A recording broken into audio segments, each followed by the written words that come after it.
என்னடா திரும்பவும் திரும்பவும் காமிக்கிறேன்னு நினைக்காதீங்க. எனக்கு பிடிச்சிருக்குங்க. அதனால தான் ஷேர் பண்ணிட்டு இருக்கேன். பிச்சிப்பூ ஒரு நாள் பறிக்கலன்னா இப்படிதான் மின்னி மின்னி அழகா பூத்து நிக்குதுங்க. வெள்ள கலர்ல பார்க்குறதுக்கு எவ்வளோ அழகா இருக்கு. பார்க்க அங்கே இங்கேயும் ஒண்ணு ஒண்ணு அப்படி நிக்கிற மாரி தான் இருக்கும். ஆனா ஒரு சைடு ஒண்டியா தாங்க காமிச்சிட்டுருக்கேன். இனியும் ஒரு சைடு படர்ந்து போய் நிக்குது. அப்படி நெறைய இடத்துல அப்படி பூத்து அப்படி சைடா அப்படி படர்ந்து போயிட்டு நின்னுட்டுருக்குங்க.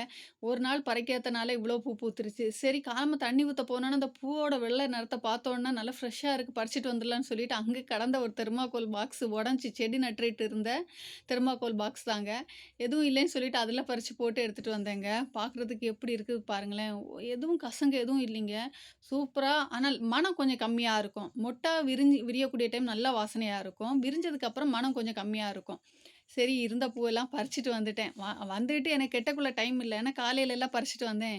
பறிச்சுட்டு அப்படியே கவர்ல பொதிஞ்சு ஃப்ரிட்ஜுக்குள்ள வச்சுட்டு போயிட்டேங்க கடையில. கடைக்கு போயிட்டு நான் வரக்கூடிய டைம் லேட் ஆயிருச்சு. லேட் ஆனதுக்கப்புறம் சாயங்காலம் தான் குளிச்சுக்கிட்டு கொஞ்சம் ரெடி ஆயிட்டு பூவெல்லாம் எடுத்து கெட்டக்க ஆரம்பிச்சேங்க. அப்பவும் கூட எனக்கு மனசுக்குள்ள ஒரு மாதிரியா தான் இருந்துச்சு. ஏன்டா சாயங்காலம் ஆயிருச்சுல்ல, அந்த பூ ஏதாவது ஆயிருக்கும் அப்படின்னு நெனச்சுக்கிட்டு எடுத்து பார்த்தா பூ ஃப்ரெஷ்ஷா தாங்க இருந்துச்சு. காலைம எப்படி நான் பறிச்சேனோ அத மாதிரியே தான் இருந்துச்சு. சரி பூவெல்லாம் கட்டிர்லான்னு சொல்லிட்டு கட்டிக்கிட்டு இருக்கேன். ஆனா மொட்டா கட்டக்கூடிய டைம் நமக்கு ஈஸியா கட்டிர்லாம்.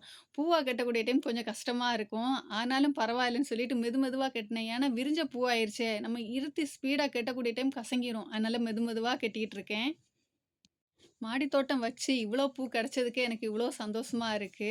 அப்ப நீங்க நெனச்சு பாருங்க, தோட்டம்லாம் வச்சு அதில பூ பறிச்சு அப்படியே அடுக்கா கெட்டி வைக்க வேண்டிய டைம் எப்படி இருக்குதுன்ட்டு. கிட்டத்தட்ட 1 முழத்துக்கு வந்துருச்சுங்க. கெட்டி முடிக்க வேண்டிய டைம். சந்தோஷமா இருந்துச்சு பூவ பார்க்கக்கூடிய டைம். ஏன்னா பந்து மாதிரி இருக்கு. விரிஞ்ச பூவாச்சே அதனால.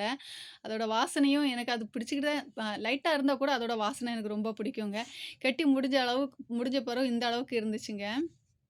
என்னோட சந்தோஷத்த என் முகத்திலேயே பார்ப்பீங்க. பார்த்தீங்களா? பூவ கட்டி முடிச்சதுக்கப்புறம் சந்தோஷத்த.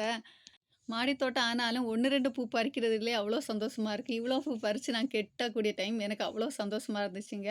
அந்த அழக எப்படியெல்லாம் ரசிக்குதுன்னு பாருங்களேன். தலையில வச்சுக்கிட்டேங்க. தலைக்கு வேற குளிச்சேனா, அது தலையில வைக்கக்கூடிய டைம் நெறைய பூ தலையில வச்ச மாதிரியே இருந்துச்சு. இந்த வீடியோ பிடிச்சா லைக் பண்ணுங்க, சப்ஸ்கிரைப் பண்ணுங்க. Thank you. Bye friends.